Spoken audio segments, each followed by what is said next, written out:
ONCE a Hero by Harold Brighouse, from Pan, 1922.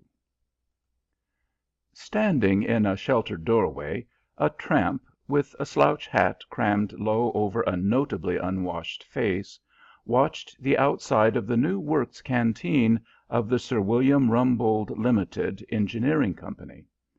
Perhaps because they were workers while he was a tramp, he had an air of compassionate cynicism as the audience assembled and thronged into the building, which, as prodigally advertised throughout Calderside, was to be opened that night by Sir William in person. There being no one to observe him, the tramp could be frank with his cynicism; but inside the building, in the platform anteroom, Mr. Edward Fosdike, who was Sir William's locally resident secretary, had to discipline his private feelings to a suave concurrence in his employer's florid enthusiasm. Fosdike served Sir William well, but no man is a hero to his male secretary. "I hope you will find the arrangements satisfactory," Fosdike was saying, tugging nervously at his maltreated moustache. "You speak at 7 and declare the canteen open. Then there's a meal." He hesitated. "Perhaps I should have warned you to dine before you came." Sir William was aware of being a very gallant gentleman. "Not at all," he said heroically, "not at all. I have not spared my purse over this war memorial. Why should I spare my feelings? Well, now, you've seen about the press?" "Oh, yes. The reporters are coming. There'll be flashlight photographs. Everything quite as usual when you make a public appearance, sir." Sir William wondered if this resident secretary of his were quite adequate. Busy in London, he had left all arrangements in his local factotum's hands, and he was doubting whether those hands had grasped the situation competently. "Only as usual?" he said sharply. "This war memorial has cost me £10,000." "The amount," Fosdike hastened to assure him, "has been circulated, with appropriate tribute to your generosity." "Generosity?" criticized Rumbold. "I hope you didn't use that word." Mr. Fosdike referred to his notebook. "We said," he read, "'the cost, though amounting to £10,000, is entirely beside the point. Sir William felt that no expense was excessive that would result in a fitting and permanent expression of our gratitude to the glorious dead.'" "Thank you, Fosdike. That is exactly my feeling," said the gratified Sir William, paying Fosdike the unspoken compliment of thinking him less of a fool than he looked. "It is," he went on, "from no egotistic motive that I wish the press to be strongly represented to night. I believe that in deciding that Calderside's war memorial should take the form of a works canteen, I am setting an example of enlightenment which other employers would do well to follow. I have erected a monument, not in stone, but in goodwill, a clubhouse for both sexes to serve as a centre of social activities for the firm's employees, wherein the great spirit of the noble work carried out at the front by the Y.M.C.A. will be recaptured and adapted to peace conditions in our local organization in the Martlow Works Canteen." "What are you taking notes for?" "I thought," began Fosdike. "Oh, well, perhaps you are right. Reporters have been known to miss one's point, and a little first aid, eh? By the way, I sent you some notes from town of what I intended to say in my speech. I just sent them ahead in case there was any local point I'd got wrong." He put it as a question, but actually it was an assertion and a challenge. It asserted that by no possible chance could there be anything injudicious in the proposed speech, and it challenged Fosdike to deny that assertion if he dared. And Fosdike had to dare. He had to accuse himself of assuming too easily that Rumbold's memory of local Calderside detail was as fresh as the memory of the man on the spot. I did want to suggest a modification, sir," he hazarded timidly. "Really?" Quite below zero. "Really. I felt very contented with the speech." "Yes, sir, it's masterly. But on the spot here "Oh, agreed. Quite right, Fosdike. I am speaking to-night to the world, no? Let me guard against exaggeration. The world includes the Polynesians and Esquimaux. I am speaking to the English-speaking races of the world, but first and foremost to Calderside, my own people. Yes? You have a little something to suggest, some happy local allusion?" "It's about Martlow," said Fosdike shortly. Sir William took him up. "Ah, now you're talking," he approved. "Yes, indeed, anything you can add to my notes about Martlow will be most welcome. I have noted much, but too much is not enough for such an illustrious example of conspicuous gallantry, so noble a life, so great a deed, and so self-sacrificing an end. Any details you can add about Timothy Martlow will indeed." Fosdike coughed. "Excuse me, sir. That's just the point. If you talk like that about Martlow down here, they'll laugh at you." "Laugh?" gasped Rumbold, his sense of propriety outraged. "My dear Fosdike, what's come to you? I celebrate a hero, our hero. Why, I'm calling the canteen after Martlow when I might have given it my own name. That speaks volumes." It did. But Fosdike knew too well what would be the attitude of a Calderside audience if he allowed his chief to sing in top notes an unreserved eulogy of Tim Martlow. Calderside knew Tim, the civilian, if it had also heard of Tim, the soldier. "Don't you remember Martlow, sir? Before the war, I mean?" "No. Ought I to?" "Not on the bench?" "Martlow? Yes, now I think of the name in connection with the old days, there was a drunken fellow. To be sure, an awful blackguard, continually before the bench. Dear me! Well, well, but a man is not responsible for his undesirable relations, I hope." "No, sir, but that was Martlow. The same man. You really can't speak to Calderside of his as an ennobling life and a great example. The war changed him, but well, in peace, Tim was absolutely the local bad man, and they all know it. I thought you did, or—" Sir William turned a face expressive of awe-struck wonder. "Fosdike," he said with deep sincerity, "this is the most amazing thing I've heard of the war. I never connected Martlow the hero with, de mortuis." He quoted, "Nothing in his life became him like believing it. He died as one that had been studied in his death to throw away the dearest thing he owed, as there a careless trifle." Appropriate, I think. I shall use that. It was, at least, a magnificent recovery from an unexpected blow, administered by the very man whose duty it was to guard Sir William against just that sort of blow.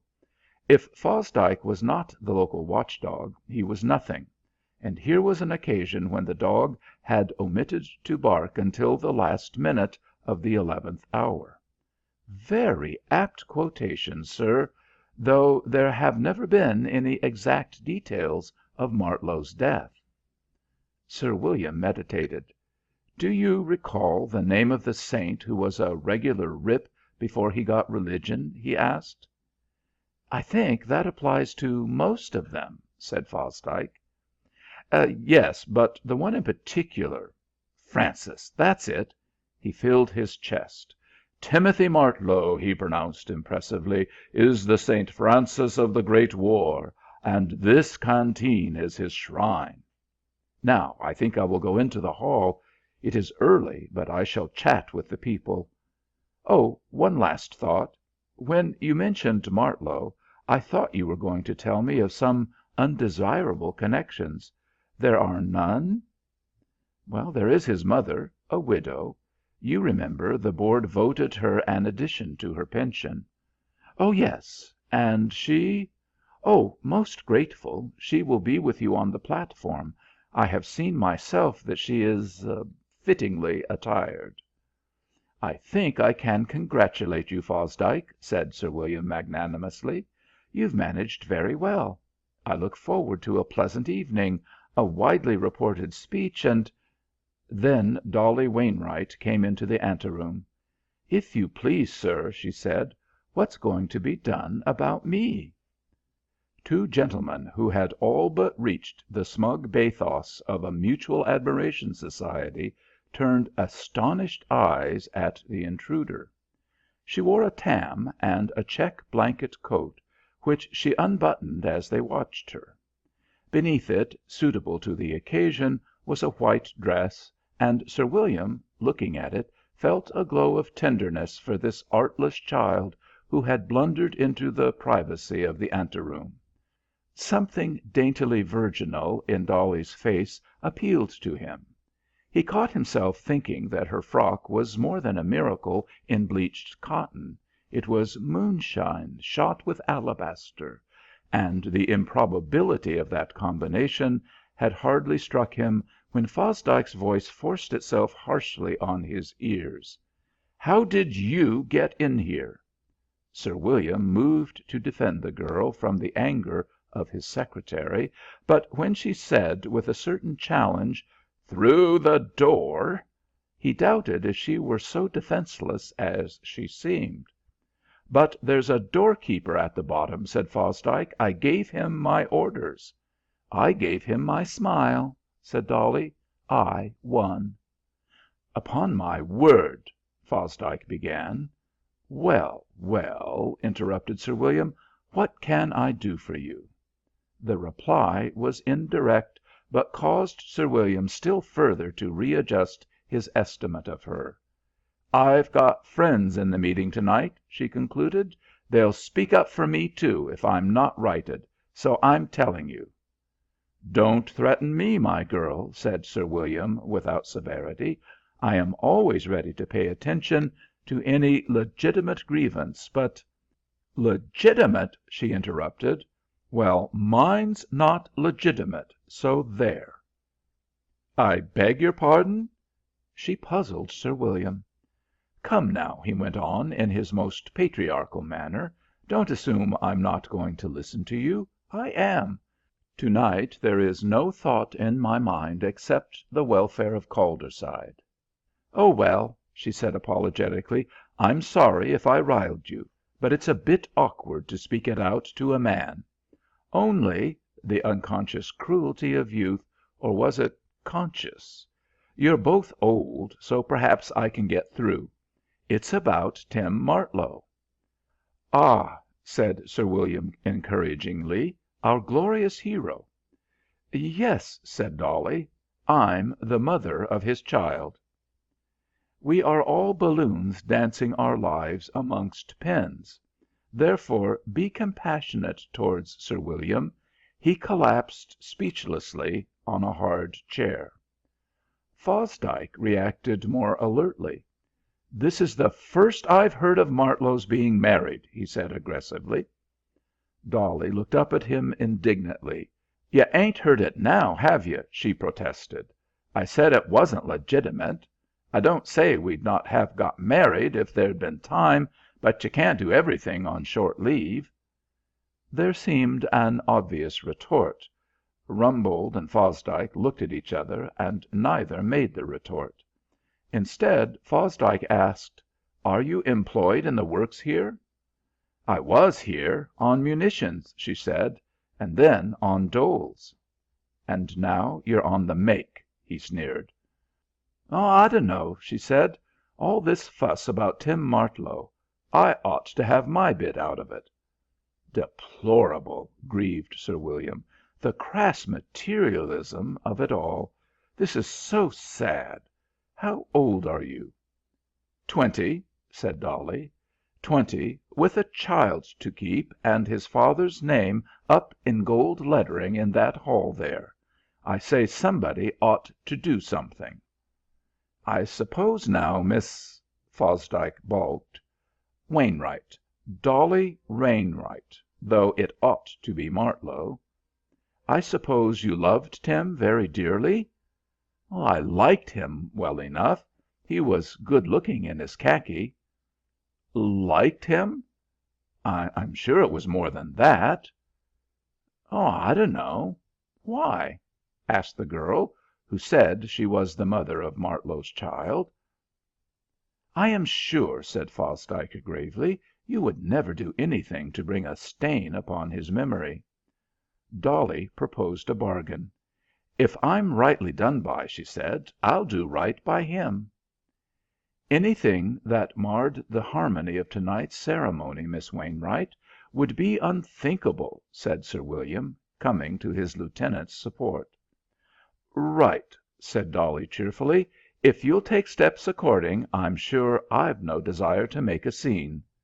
"A scene?" gasped Sir William. "Though," she pointed out, "it's a lot to ask of any one, you know, giving up the certain chance of getting my photograph in the papers. I make a good picture, too. Some do and some don't, but I take well, and when you know you've got the looks to carry off a scene, it's asking something of me to give up the idea." "But you said you'd no desire to make a scene." "Poor girls have often got to do what they don't wish to. I wouldn't make a scene in the usual way. Hysterics and all that. Hysterics means cold water in your face, and your dress mussed up, and no sympathy. But with scenes, the greater the occasion, the greater the reward, and there's no denying this is an occasion, is there? You're making a big to do about Tim Martlow, and the reward would be according. I don't know if you've noticed that if a girl makes a scene and she's got the looks for it, she gets offers of marriage, like they do in the police court when they've been wronged, and the magistrate passes all the men's letters on to the court missionary, and the girl and the missionary go through them and choose the likeliest fellow out of the bunch." "But, my dear young lady," Fosdike began. She silenced him. "Oh, it's all right. I don't know that I want to get married." "Then you ought to," said Sir William virtuously. "There's better things in life than getting married," Dolly said. "I've weighed up marriage, and I don't see what there is in it for a girl nowadays." "In your case I should have thought there was everything." Dolly sniffed. "There isn't liberty," she said, "and we won the fight for liberty, didn't we? No. If I made that scene it'd be to get my photograph in the papers where the film people could see it. I've the right face for the pictures, and my romantic history will do the rest." "Good heavens, girl!" cried the scandalized Sir William. "Have you no reverence at all? The pictures! You'd turn all my disinterested efforts to ridicule? You'd Oh, but there! You're not going to make a scene?"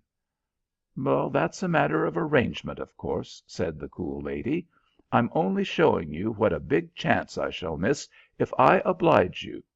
Suppose I pipe up my tale of woe just when you're on the platform with the Union Jack behind you and the reporters in front of you, and that tablet in there that says Tim is the greatest glory of Calderside." Sir William nearly screamed. "Be quiet, girl! Fosdike," he snarled, turning viciously on his secretary, "what the deuce do you mean by pretending to keep an eye on local affairs when you miss a thing like this?" "'Tisn't his fault," said Dolly. "I've been saving this up for you."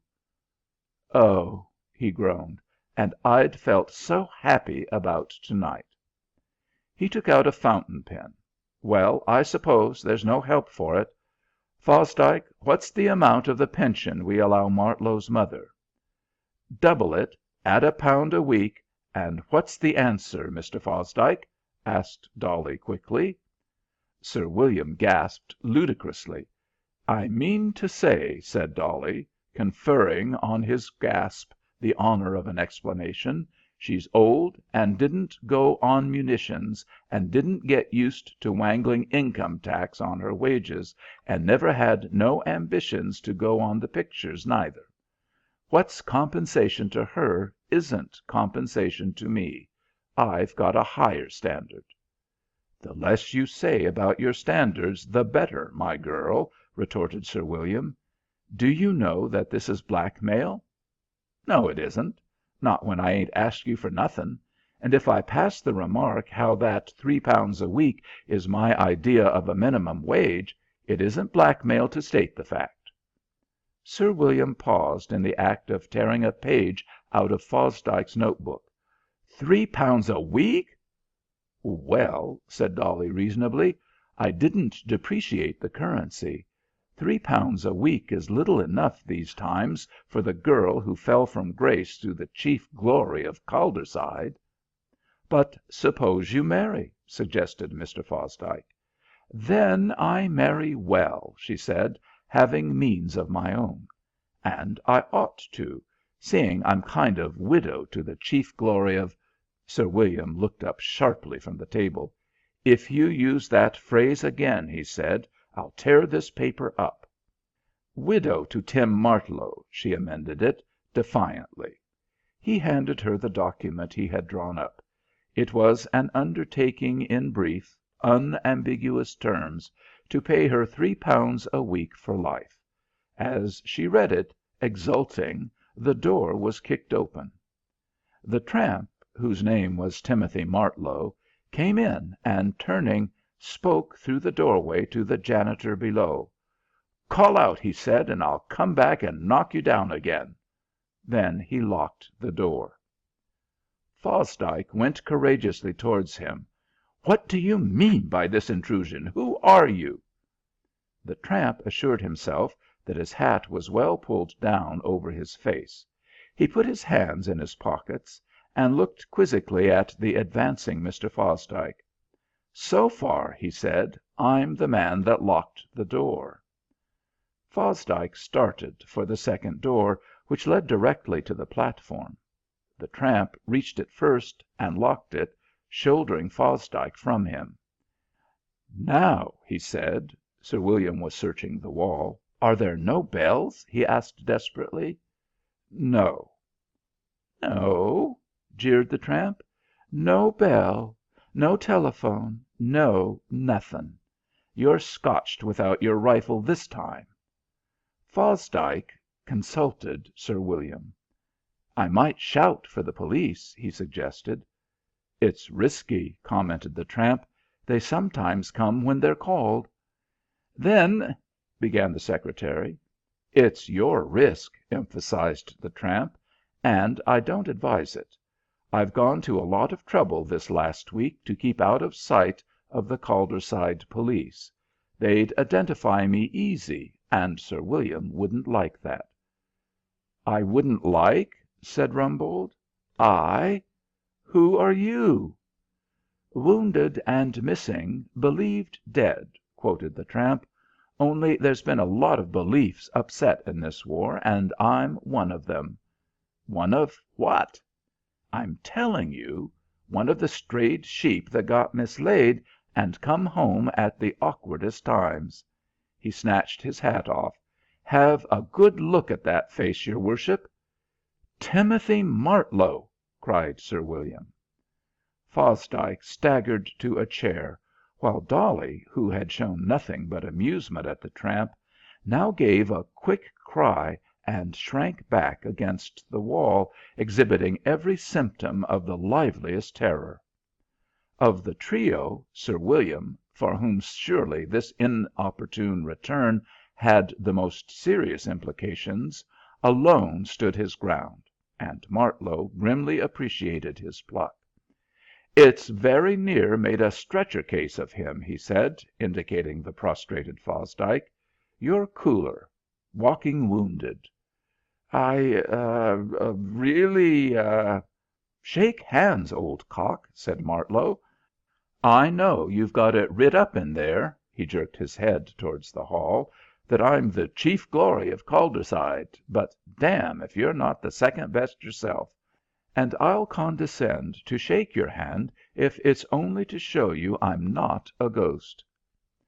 Sir William decided that it was politic to humour this visitor. He shook hands. "Then, if you know," he said, "if you know what this building is, it isn't accident that brings you here to night." "The sort of accident you set with a time fuse," said Martlow grimly.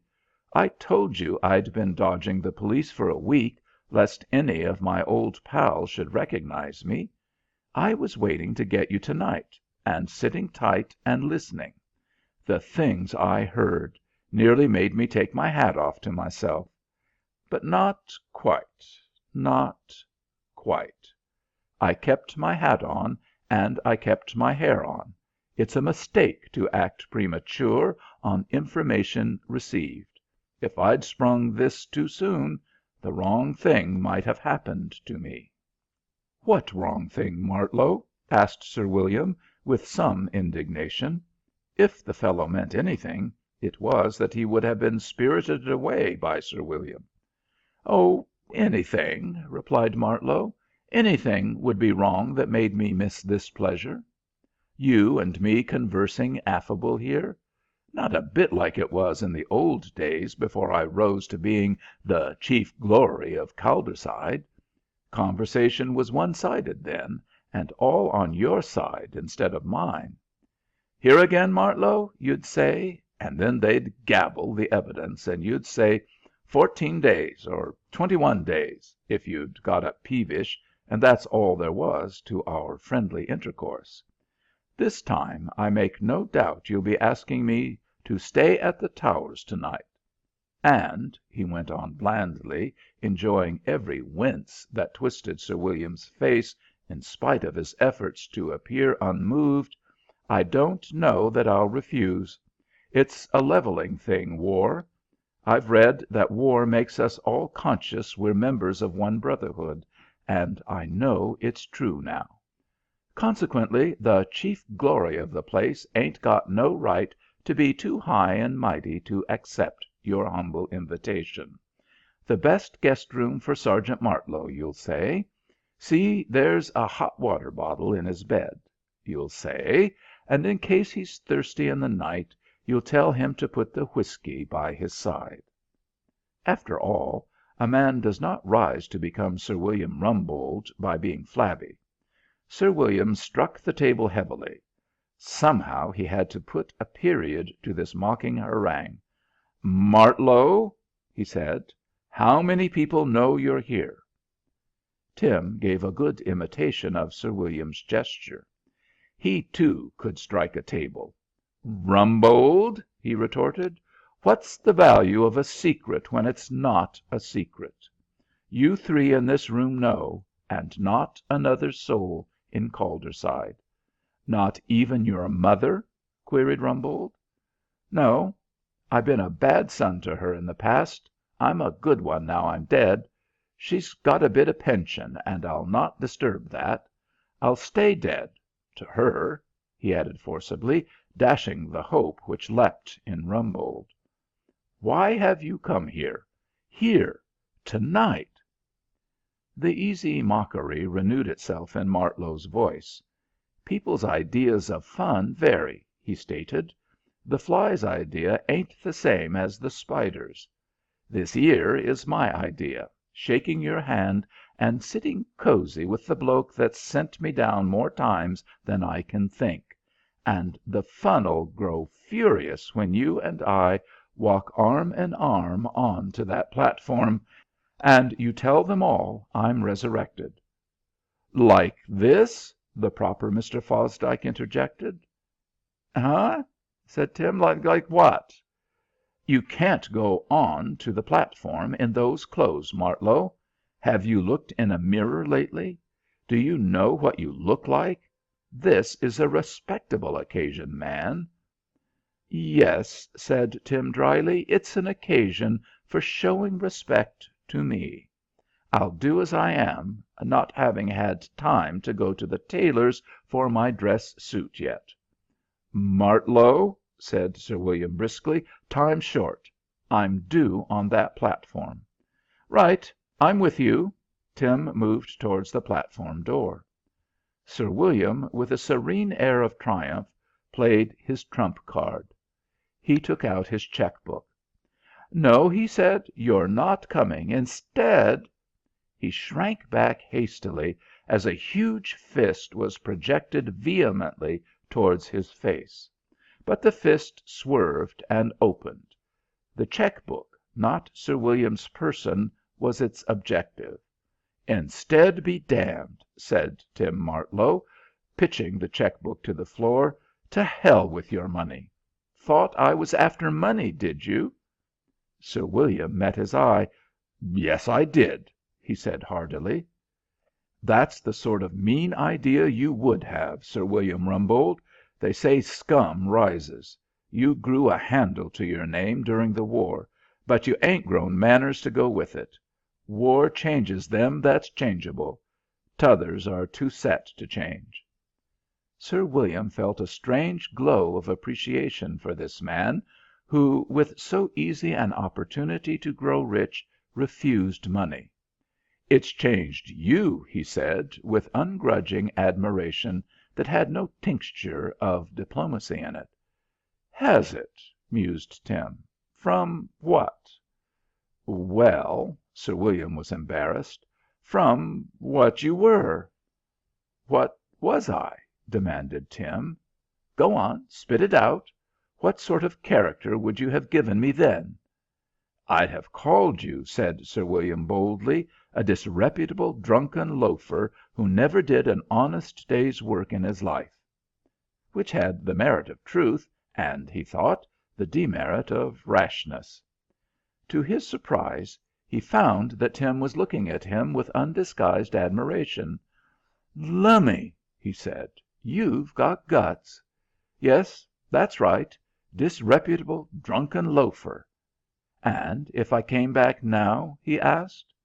"You were magnificent in the war, Martlow." "First thing I did when I got civvies on was to get blind and skinned. Drink and civvies go together in my mind." "You'll get over that," said Sir William encouragingly. But he was puzzled by the curiously wistful note which had replaced Tim's hectoring. "There's a chance," admitted Tim, "a bare chance. Not a chance I'd gamble on. Not when I've a bigger chance than that. You wouldn't say, weighing me up now, that I've got a reformed look, would you?" Sir William couldn't. "But you'll pull yourself together. You'll remember—" "I'll remember the taste of beer," said Tim, with a fierce conviction. "No, I never had a chance before, but I've got one now, and, by heaven, I'm taking it." Sir William's apprehension grew acute. If the money was not the question, what outrageous demand was about to be made of him? Tim went on. "I'm nothing but a dirty, drunken tramp to day.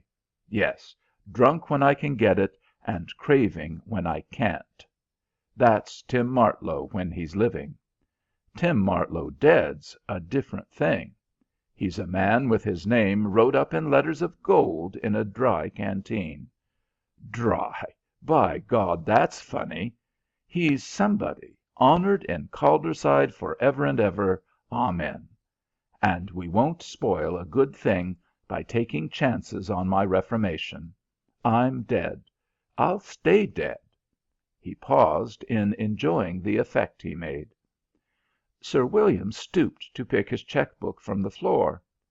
"Don't do that," said Tim sharply. "It isn't out of your mind yet that money's what I came for. Fun's one thing that brought me. Just for the treat of showing you myself and watching your quick change faces while I did it. And I've had my fun."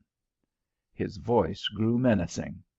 "The other thing I came for isn't fun. It's this." Dolly screamed as he took her arm and jerked her to her feet from the corner where she had sought obscurity. He shook her urgently. "You've been telling tales about me. I've heard of it. You hear all the news when you lie quiet yourself and let other people do the talking. You came in here to night to spin a yarn. I watched you in. Well, is it true?" "No," said Dolly, gasping for breath. "I mean," he insisted, "what you said about you and me. That isn't true?"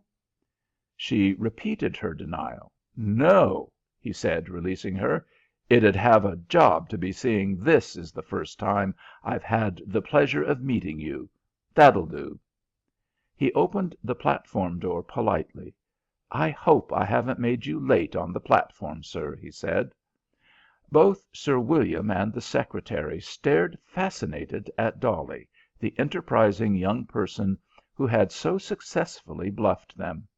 "I repeat, don't let me make you late," said Tim from the now wide open door. Rumbold checked Fosdike, who was apparently bent on doing Dolly a personal violence. "That can wait," he said. "What can't wait is this." He held out his hand to Martlow.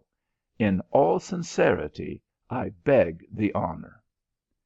Tim shook his hand, and Rumbold turned to the door. Fosdike ran after him with the notes of his speech. "Your speech, sir." Sir William turned on him angrily. "Man," he said, "haven't you heard? That muck won't do now. I have to try to do Martlow justice." He went out to the platform, Fosdike after him. Tim Martlow sat at the table and took a bottle from his pocket. He drew the cork with his teeth, then felt a light touch on his arm. "I was forgetting you," he said, replacing the bottle. "I ain't likely to forget you," said Dolly ruefully. He gripped her hard. "But you are going to forget me, my girl," he said. "Tim Martlow's dead, and his letters of gold ain't going to be blotted by the likes of you.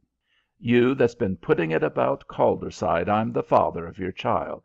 And I ain't never seen you in my life till tonight." "Yes, but you're getting this all wrong," she blubbered. "I didn't have a baby. I was going to borrow one if they claimed to see it." "What? No baby? And you put it across old Rumbold?"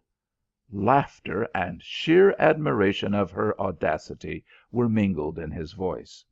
With a baby it was a good bluff; without one, the girl's ingenuity seemed to him to touch genius. "He gave me that paper," she said, pride subduing tears as she handed him her splendid trophy. "£3 a week for life," he read, with profound reverence. "If you ain't a blinkin' marvel." He complimented her, giving her the paper back. Then he realized that through him her gains were lost. "God, I done wrong. I got no right to mess up a thing like that. I didn't know.